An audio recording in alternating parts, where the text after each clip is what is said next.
March 1942. Java, Dutch East Indies. The war in the Pacific has turned. Japanese forces sweep across Southeast Asia like a tide that never ebbs.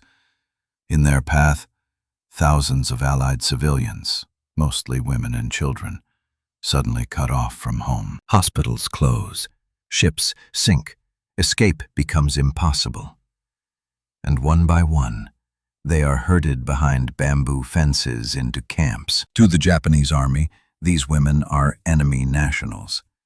To themselves, they are nurses, teachers, missionaries, mothers, trying to remember what normal felt like. The camps are improvised. Old schools, rubber plantations, warehouses. Food is a thin soup of rice and weeds.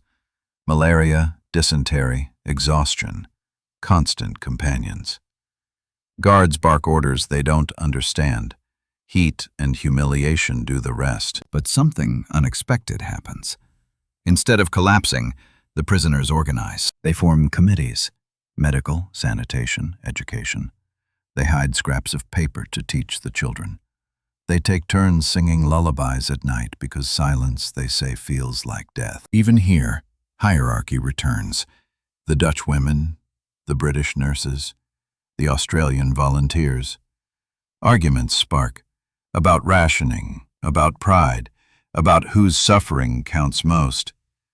Yet through those arguments, humanity flickers back to life. One internee wrote, "We fought with spoons, not swords, for dignity, for a clean shirt, for one smile a day." Camp Chideng, Jakarta, 1943. Over 8,000 women packed into a few city blocks. Every morning the same ritual. Line up, count off, bow to the guards. Anyone too slow is beaten with bamboo. Among them, Sister Veronica, a Catholic nurse from Singapore. When medicine ran out, she began grinding tree bark and charcoal to make poultices. The guards laughed. But when her mixtures saved a fevered child, women started calling her the doctor without tools. At night, forbidden gatherings begin. They whisper prayers, tell stories, hum music remembered from home. It isn't rebellion in the military sense. It's resistance of the spirit. They sew hidden messages into clothing. They smuggle letters in the seams of rice sacks.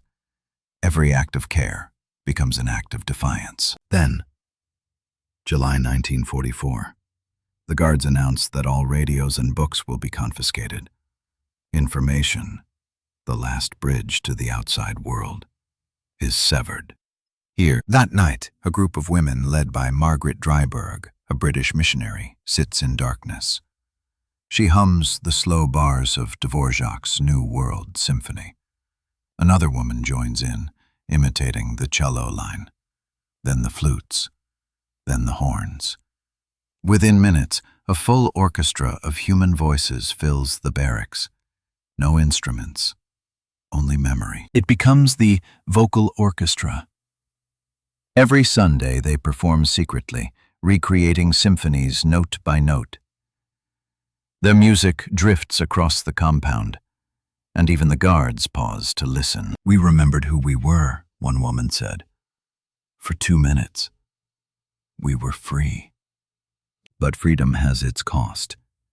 When the secret choir is discovered, 3 organizers are dragged away. They return days later, limping, silent. Yet the next week, the women hum again. Not loud, just enough for each other to hear, because silence, once more, would mean surrender. If this story moves you, stay with it. These voices were almost erased. Every minute you spend listening helps keep their memory alive.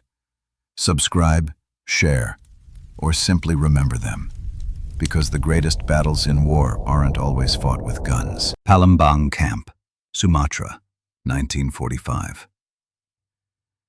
Bombers rumble overhead now.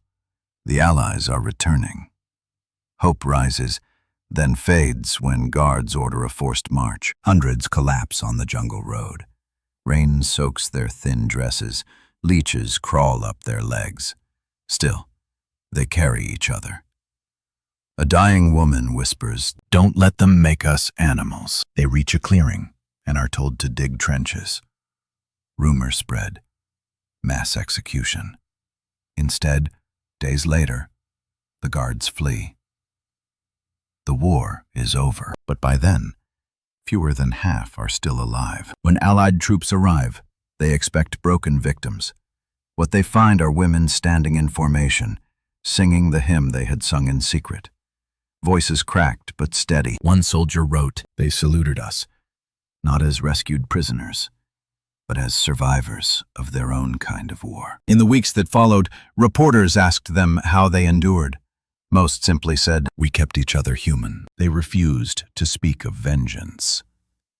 They asked for medicine, not weapons.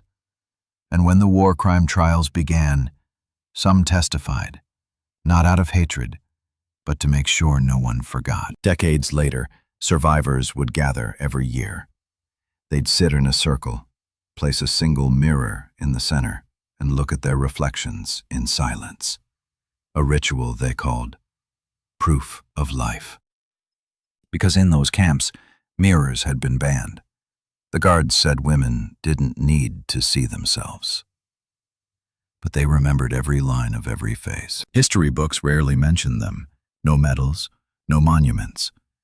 Yet their defiance changed how the world understood captivity.